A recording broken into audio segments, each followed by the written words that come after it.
Hello, everyone. Welcome to another episode of Reading the Room, a podcast in which I am joined by a bookish guest to talk about something bookish. I am very excited to have K-Ming Chang join me today to talk about her new short story collection, Gods of Want, available when you're watching this today.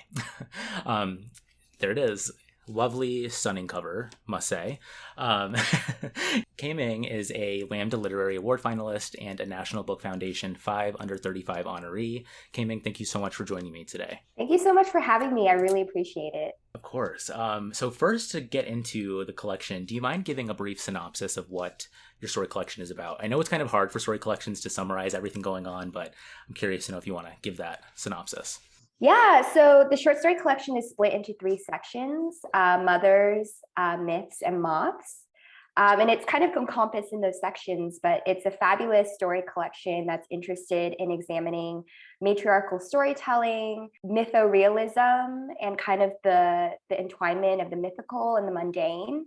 And about the lives of queer women in the diaspora, and kind of encompassed in the title too, Gods of Want. There are a lot of themes of desire, collective desire, individual desire, wants that are both kind of like dangerous and exciting and full of potential for the characters in this book. I wanted to talk to you first about the three-part structure here. I love when anything introduces like an interesting structure, especially in a story collection when it's divided into parts. I do think as a whole, the idea of mothers, myths, and moths is kind of contained in all of them, so it works as a cohesive collection, but it is sort of divided in terms of these ideas of motherhood and myths and ghost stories as well, which I really love. So I just wanted to talk about how you kind of came to that three-part structure for the story collection. Yeah, it actually came really late in the process. So it was a bit of a panic for me because for the longest time, not only did I not know the order of the stories, and I feel like order in a collection is so important. People kind of compare it to, a record, an album. I also didn't even know what stories were going to be in the final collection because I kept swapping things out last minute and having other ideas of what should be in it, what shouldn't be in it. And I was really doubting myself. And it actually came in a much kind of later edit than I think I anticipated, where I finally thought about it and I was like, okay, I have all of these repeating M words that I use throughout the story and that I feel like encompass so many of the themes. So things like moons, myths, mothers, moths, memories, migrations. I had so many M words. I think I had like at least a dozen. And as I was looking at those words, and also there's a recurring character named Melon as well. So that was on there as well. There are a lot of melons and watermelons. I started to think about like what stories could possibly gravitate toward what words. It was a very visual process, which is very unusual for me. But I laid out all the stories and I laid out all these M words that I had kind of printed out and snipped out. And I found that mothers, myths, and moths were the ones that the story was kind of like most gravitating toward. And yeah, I played around with having maybe 5 sections, 6 sections, but I realized that I really love the triptych form in just in life in general. And I was like, oh, this is my chance to have a triptych. But not only that, it's interesting because in Greek mythology, for example, the number 3 is really, really important. Like there are 3 Furies and like clusters of 3 gods and 3 fates and things like that. And I was like, oh, that's so interesting. And I don't know a ton about kind of like the mythological significance of 3. But I was like, oh, there's something there, I think, about a triptych or a pairing of, or not a pairing, but a grouping of 3 that could be really interesting. Yeah, I loved how it played out. And it's so exciting when you get to each part to see how you're going to sort of flex the form of the storytelling. And it was fun to see that progression throughout the entire collection. One thing that I was really excited to talk to you about is something that I've been grappling with personally, like in my own reading, which is this idea of myth and like magical realism. And often when I see certain things like online for books, and I tend to see that there's like this idea that a like gold standard or like a metric for good fiction is whether it's realistic or whether it's rooted in some sort of reality. And so I loved reading this to kind of see you play with magical realism and surrealist elements. And so I'm just wondering how in your story collection, when you're crafting something, how do you know sort of like the boundaries of where you want things to go in terms of those surrealist elements? Yeah, I love that question so much. Yeah, I think for me, it always starts in language and it's always rooted and grounded in language for me. So I find oftentimes my magical or surreal elements come out of a metaphor becoming really literal. Like there's a story in the book called Eating Pussy that's about eating someone in a literal way, like actually like digesting them. And So for me, it's a kind of playfulness. It's a way of using wordplay and having fun with the language. And I think treating language and image in a very irreverent way where I can kind of have fun with it. And I think that's where I find those boundaries. It's always me wanting to push the language to its farthest point and seeing where it can take me, even if it's not fully logical or always fully grounded. Yeah, and I think it's really interesting too because I think that we tend to, as readers, really think about groundedness and grounding the reader and tethering the reader. And that's something I think about as well. But I realize that so much of what I love to read is actually about the opposite. It's about disorienting the reader. It's about kind of, in a way, being like untethering the reader and having this experience that might be a bit different. And that experience is something that I really enjoy as a reader. So I think it comes out in what I'm trying to write. I think that's what excited me so much about this collection was just how, in the best way possible, I felt challenged by this collection in terms of, kind of being disoriented and wondering, where is the story going to go? What is real? What's not? Those kind of questions that I love to ask when I'm reading, and just not knowing where things are going is what I love in fiction as well. And one book that sort of introduced me to like my love of short stories last year was George Saunders. He wrote this book called To Swim in a Pond in the Rain, which sort of blends Russian short stories with his own like criticism about the form. And this one idea in this book is he talks about escalation in short stories.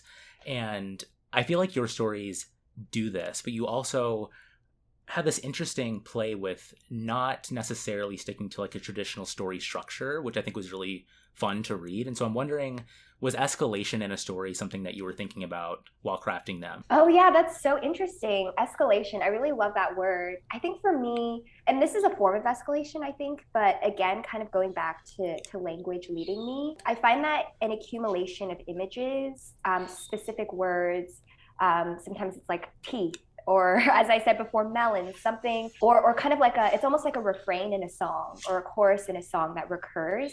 I find that when it begins to accumulate, like I feel it coming back again and again and again. That's my form of escalation. It's this kind of build up and accumulation of language and imagery that I feel like I find that sense of like that the core of the story, the emotional core of the story, or like the escalated point in the story. And yeah, and I think that's why sometimes the structure of it is a bit almost more like poetry or maybe non-short story forms, because it is so kind of so based in language and what words I find recur. It's almost like I feel like there are these elements that are circling the characters, orbiting the characters, and eventually everything kind of gets closer and closer and closer together and more melded.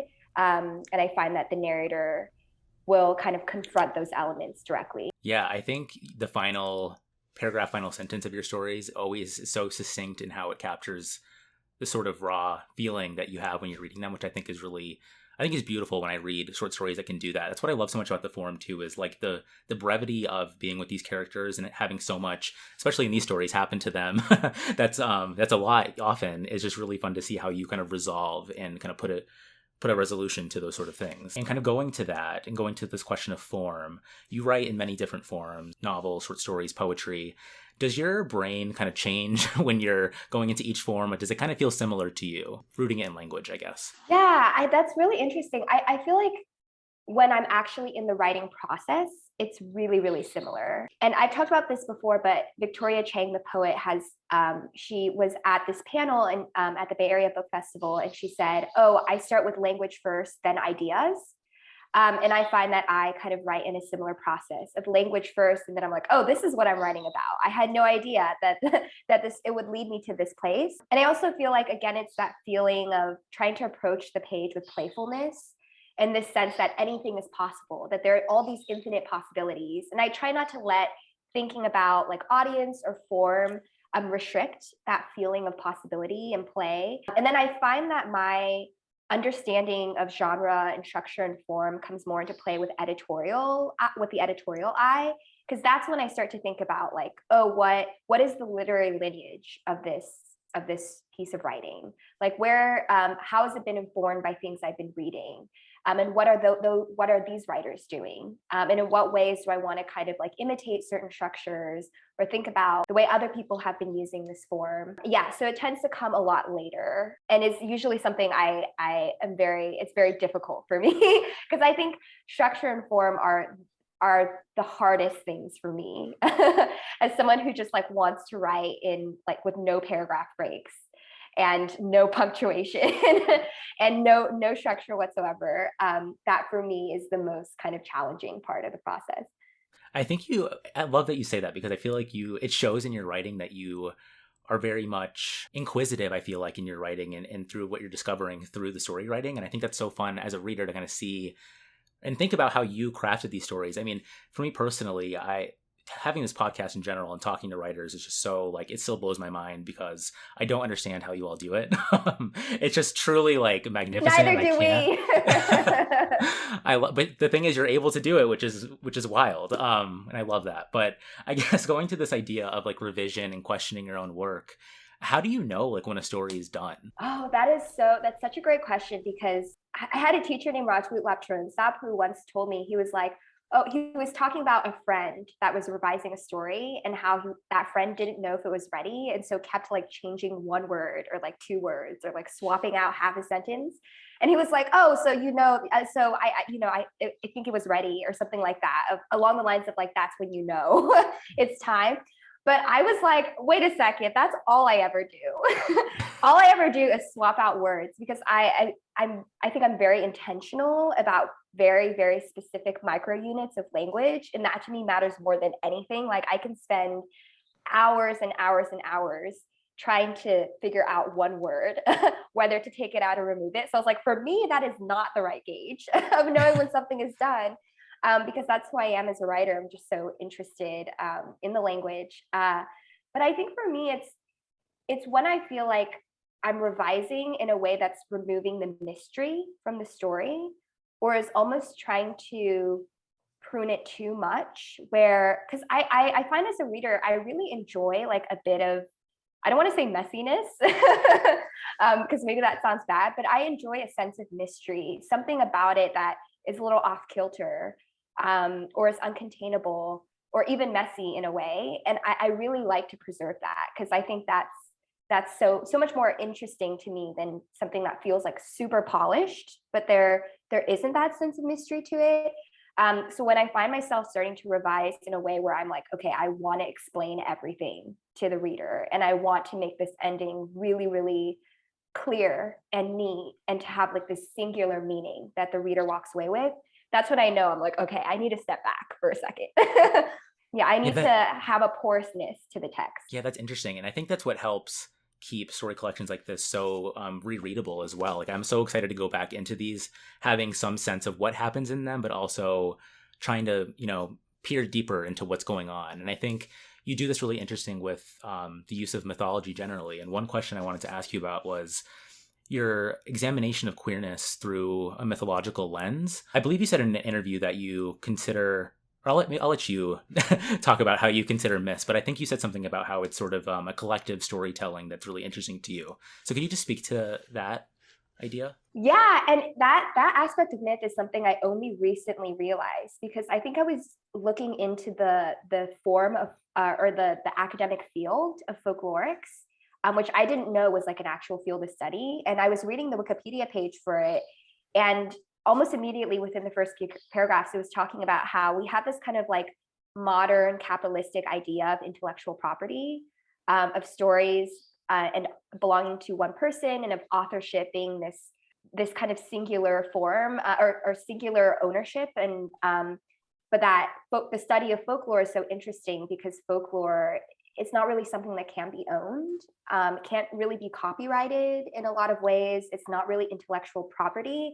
And I was like, oh my God, I love this idea of story not as property, because I think that I'm really interested in that, like thematically. And I think that's also what gives me so much permission, I think, to delve into the world of myth making and mythology, that in some ways these stories, these myths are being collectively written constantly, generation after generation, that they're fully embodied in the way that they're oral forms and are often like spoken to each other. And I find that it's really interesting because I also get a lot of questions often of like, oh, how do I feel like I have permission to tell these stories? Or how do I feel like I'm allowed to write these myths? And I just want to be like, that is the point of mythology. That is the point of folklore and these collective stories, that there is no permission needed. They belong to all of us already. And that to me is so freeing and liberating. Connecting it to intellectual property, I'm a lawyer, and in law school, I was really fascinated by copyright law and this idea of authorship. And so hearing you say that was just, I think it's really interesting from like an intellectual level. But also I'm wondering, so in terms of that, like use of myth and this idea, kind of the lack of rules in that regard, how do you blend the more like individualistic aspects of your stories with the sense of myth, if that makes sense? Yeah, that's really interesting. Yeah, I think part of it comes from, I think, an interior conversation that the character and often I as the writer am having with a certain myth. That often what's really interesting is it's the tension, I feel like, or sometimes it's a little bit of a conflict, sometimes it's a questioning or a curiosity, related to the myth, that kind of births something really interesting. It's like the friction between the character and the myth, because I think there are so many stories and myths that I adore. I love so much. Like I was also recently reading Italo Calvino's like collected book of Italian folk tales. And I was like, oh man, I love these so much. And I was like, maybe I should try to write about some of these. And I realized, oh, it's not just a matter of like, oh, choose a myth and write about it. It has to be something that I feel like I'm butting heads against, or that I want to challenge, or that I find is an interesting parallel to something in the character's life. That like there's always a sense of friction with the myth, and I think that is what creates really interesting imagery and also really interesting directions for the character as well. Where I get to play around with how much does this character internalize this myth, and how much do they believe it, and what does that say about what they believe about themselves and the world. Because I think what I love so much about myth as well is it's often on this really grand cosmic scale of like, this is how the world is made. This is what humans are made of. It allows you to go really philosophical, I think, with the characters, because then you get to think about, oh, how is the character seeing the world? Like, what is this character's worldview? Because I think myth is ultimately about worldview, oftentimes like a cultural or collective worldview. One thing you do really well too is like you blend or you attach the myth to very corporeal or like bodily experiences of the characters to sort of make them, in a sense, sort of tangible, or at least for the reader to kind of see some very disturbing, for lack of a better word, descriptions of what happens to bodies. And so I'm wondering how you lean into like the more disgusting or like disturbing aspects of bodily functions in your writing, and why you're drawn to that. Yeah, it's so funny because it's never something I realize I'm doing. And then my editor will like send me a list of like the number of times I've mentioned poop in a story. It'll be like a document. It's like, or my agent will do the same of like, this is the amount of times like peeing is mentioned in the story. And I'm like, I don't see it. Like, I don't see it at all. For me, there's a sense of wonder in the body, as well as like how grotesque and macabre the body is. And I find that horror and wonder for me are very similarly embodied feelings, and that looking at something really fascinating and looking at something really disgusting often have the same complicated feelings of like being both attracted to and repulsed by something. And I really, really enjoy playing around with that and kind of complicating those feelings so that they become one. Yeah, and I find that so much of myth is holding both the sacred and the profane. And I really enjoy writing about the body as this space of the sacred and also profane, because I'm like, oh, that is kind of our existence, and that's how I feel about bodies, like so wondrous and also so horrifying. Yeah, so I think getting to blur the boundaries between those seemingly opposite things is really, really revealing for me. Yeah, I love reading all about that. One of my favorite writers is Otessa Moshfegh, and she recently gave some interviews about writing into Disgust and how she's curious about it and fascinated by it, and I am too. So I love like reading that and seeing an author not afraid. I think it's interesting how you say how you're not, at least when you're writing, that you're not too preoccupied with like a reader response or something, which I think maybe helps with that. I don't know. Do you think that is the thing?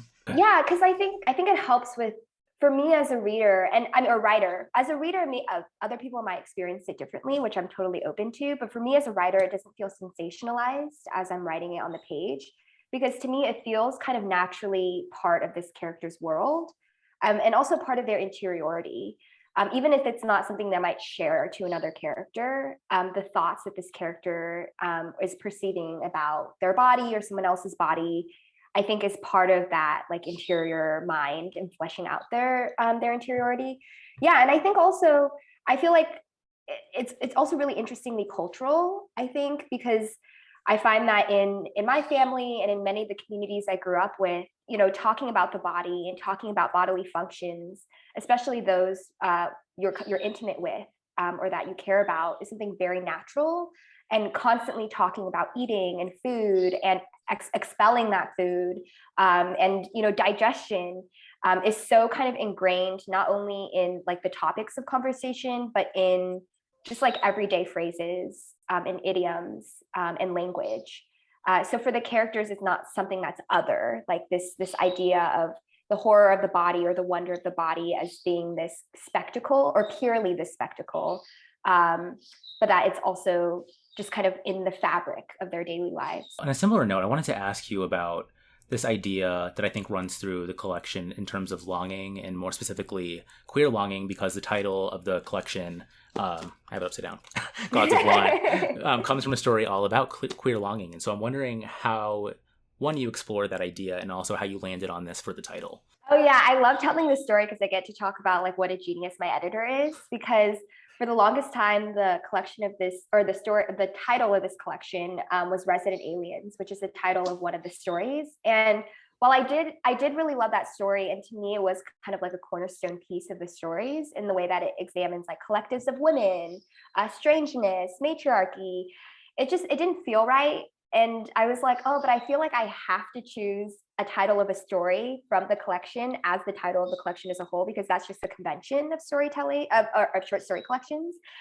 So it was another thing that came so late. Everything about this collection is like last minute revelations left and right. We were doing edits on the story where this title comes from, and there's an image of a raccoon with a bottle in its mouth running across a creek. And the narrator calls it the God of Want, or a God of Want. And my editor highlighted it and was like, title question mark, as if it were just like an offhand thing and not the like brilliant life-saving move that I desperately needed. And I was like, yes, that's right.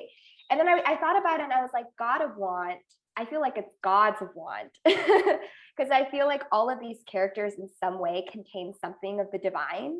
And I really enjoyed thinking about collectives and collective voice in this collection. So I was like, oh, Gods of Want, because it's not just like the singular kind of divine figure of want. It's that each of them are Gods of Want in their own way, both in ways that are terrible and good.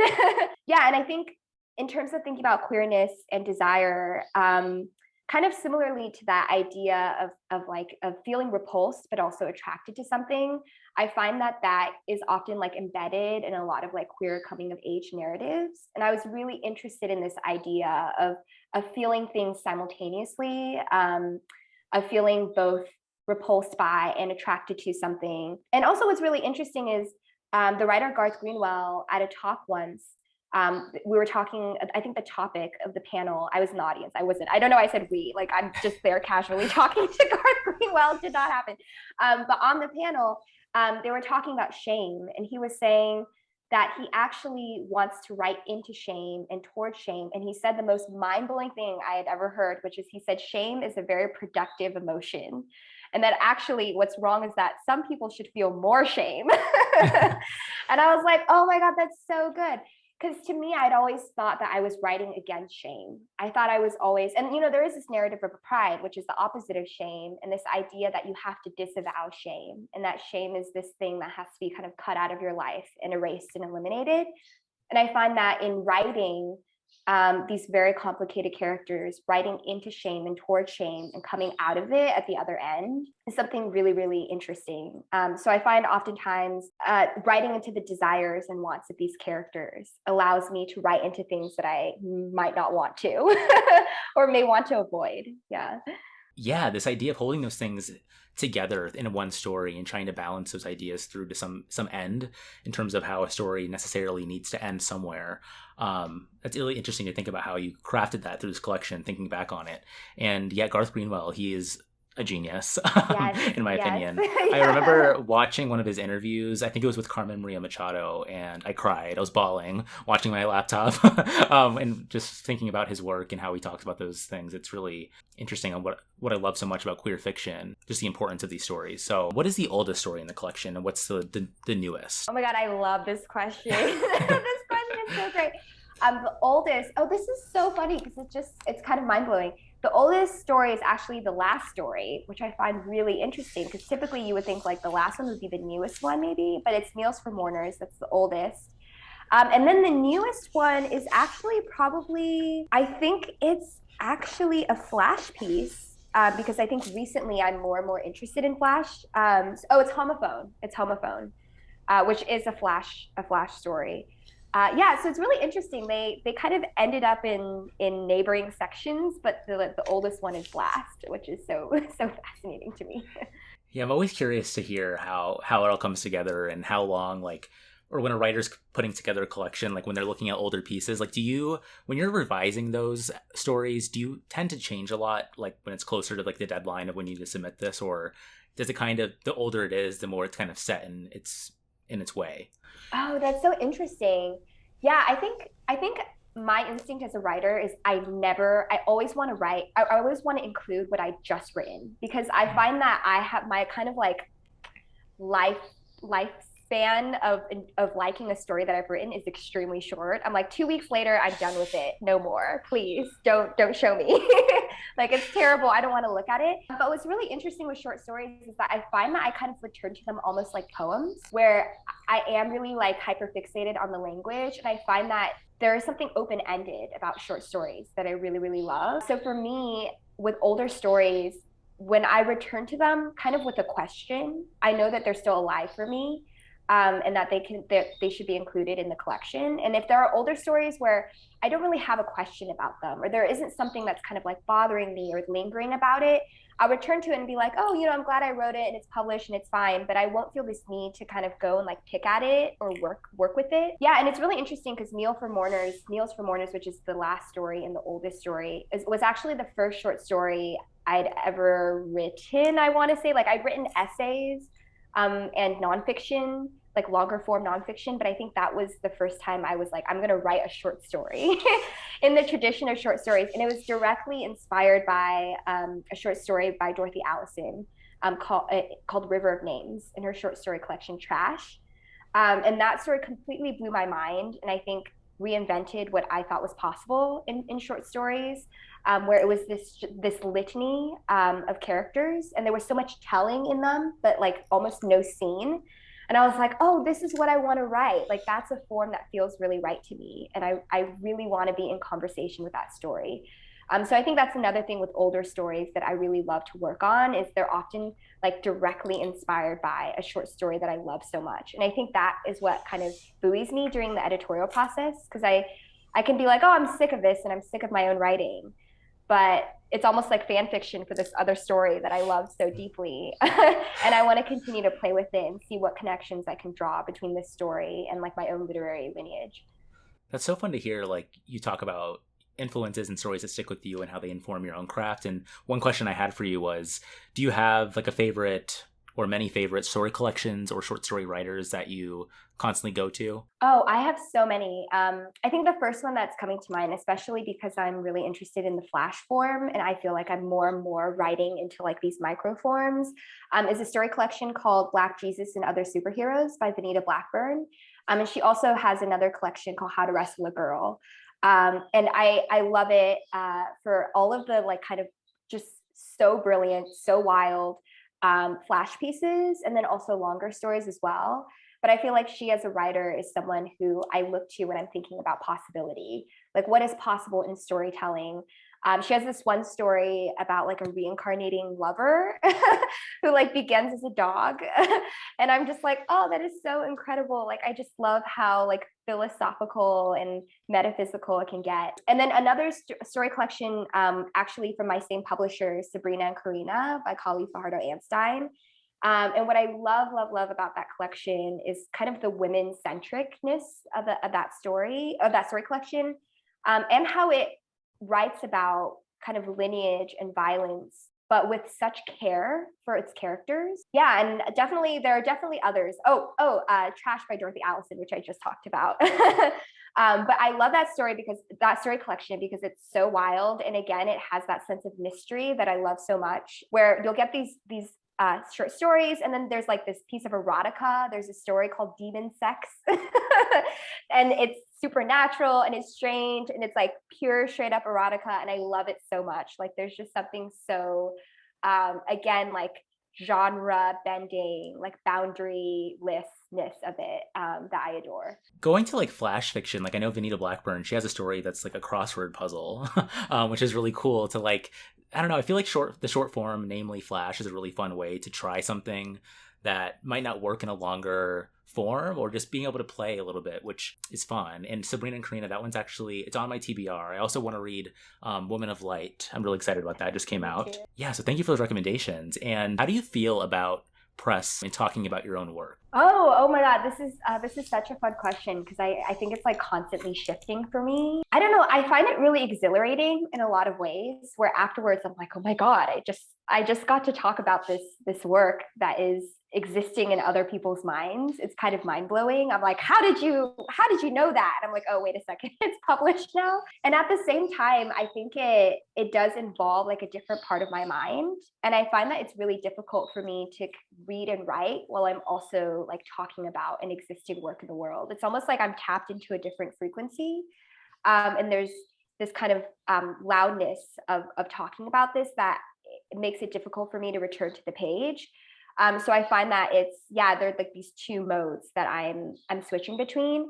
And yeah, I think for the most part, it's just really exciting. And I'm always filled with a lot of gratitude, because it just, to me, it's kind of unbelievable that people are actually reading it and that it exists physically out in the world. Yeah, it's constantly, I think it's such a fluid thing. I find that it also like it influences how I see my own work in subtle ways as well. It's usually like someone will bring up, oh, this is my favorite story in the collection. And in my mind, I'll have gone in thinking, oh, that was like the worst story ever. Or I'm really not proud of that one. I only like these two stories in my collection, which is usually how I operate. I'm always like, I only like these two chapters or these two sentences that I wrote. And then realizing that every single person has a different favorite or has a different aspect that resonates with them is so comforting. I think it's such a relief because I'm like, I'm so glad it's not just like a number of me's reading this book. Yeah. Yeah, that must be a beautiful experience. And that's why I'm so excited to talk to writers about their work and just knowing how it touches different readers in a very individualistic way of how people are going to respond to things. And so I'm always curious to know how writers think about talking about their own work, and also just to thank every writer that I speak with, because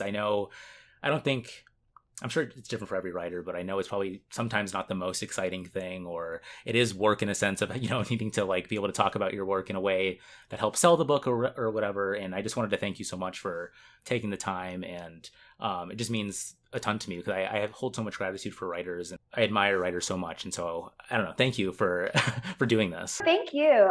It's such an honor. And yeah, getting to hear such thoughtful and wonderful and intentional questions about my book is just, again, it's always so mind-blowing. So I feel so much gratitude to you for generating these questions, for reading with such thoughtfulness. It's always like beyond what I can imagine. And that's why I feel like I have such difficulty like articulating what a wild and amazing feeling it is, because it is just so beyond like my realm of imagining when I'm actually working on something. So it's just, yeah, it's beautiful. Possibilities. And I guess the last question I always ask every writer is, it's a three-parter. It's just book recommendations. So it's not only like in the short form, I guess. So the first question is, do you have anything recently that you've read that you really loved? Oh, that's so exciting. I really, really love this book, Jawbone by Monica Ojeda. It's, I love horror and it's really, really queer and really, really strange, which is all of my favorite elements. The book I'm reading right now is called Solo Dance by Lee Kotomi. And she's a lesbian Taiwanese writer, writing in Japanese, and it's been translated into English, and that's always really exciting. And let's see, what else have I been reading? One of my go-to recommendations is Ghost Forest by Picchuan Feng. She's also a One World author. She's also in my my dedication, because I have my writing group in my dedication in this book. And another writer in my writing group who has a book out is Kyle Lucia Wu, has a book called With Me Something, which is also such a beautiful book. And she's also my writing group. Yeah, those are my recommendations. I'm sure as soon as I'm done, I'm like, oh, I had so many more that I wish I'd said, which is like the curse of of reading multiple things at once. No worries. Ghost Forest is the one with the gorgeous like lime green cover, right? Yes. I mean, One World always like just an Yeah. absolute slay They're coming of through with covers. these covers. I know. It's Like, always great. oh my gosh. Yeah, and Sabrina and Karina, that cover too is really iconic to me. I love that cover. Yes, absolutely. So I guess two more questions. One is there a book that you're looking forward to this year that's coming out soon? In a similar note, where do you like go to for like book recommendations, or like who influences you? Like, are you influenced by like Bookstagram, Booktube, or is it more so like friends? I'm just always curious to know how writers find what they pick up next. Yeah, that's a good question. I think the book I'm most excited for is a book called Dogs of Summer, that's coming out. I'm really excited about that one.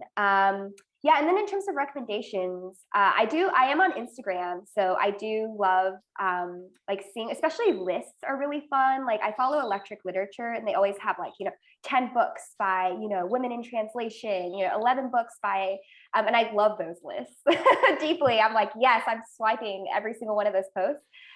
So following a lot of literary magazines is really wonderful, because it's like a combination of getting reading recommendations and also getting to read short pieces that other writers are writing and publishing, which is really fun for me.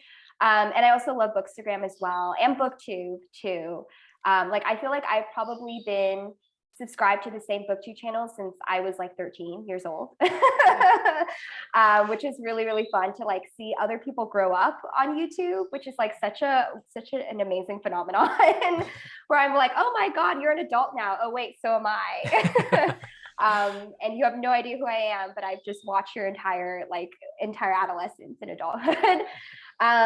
Yeah, and definitely friends as well. Like my writing group, who this book is dedicated to, has been really important to me. And we, in our writing group, also do kind of book clubs where we choose a book together and read it and discuss it in a very low stakes way, which is really fun. Nice. Yeah, it's something about book community that I've been loving so much, like since joining, like in 2019, I would say. Like I've always read my whole life, but I've really got into it more like voraciously in the last like 3 years, which has been really fun to find that community. And you're right, like following people for such a long period of time. Like there's people that I watched before I joined Booktube, and then now like I've talked to them like on Zoom and stuff, and it's just like so cool to finally make those connections now. But that's awesome to hear that writers also like watch those things too. I don't know why I like am thinking of writers as like a different group of people, but I don't know.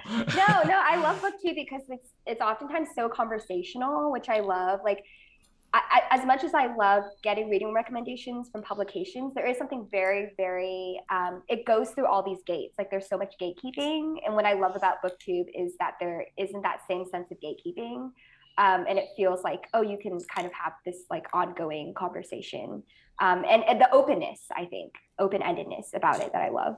Yeah, definitely. Well, thank you so much. It's all the questions that I have. I could talk to you forever. But I'll keep it there. Everyone, Gods of Want is available today. I highly recommend it. It's so good. I'll leave a link below in the description to purchase. And yeah, thank you again, K-Ming. It was a lovely conversation. And yeah, just thank you infinitely. So much. I was so excited when this interview request would land in my inbox, I was like, oh my God, yes, finally, I would love to like say hello to the Booktube community and get to speak with you. You're such a thoughtful reader, and just you always have so many amazing thoughts. And just read in a way that I feel like is the dream of every writer. So yeah, it's really incredible. Thank you so much. That just made my entire day. So thank you. Thank you so much. Bye everyone. I'll catch you all in the next one. And yeah, thank you.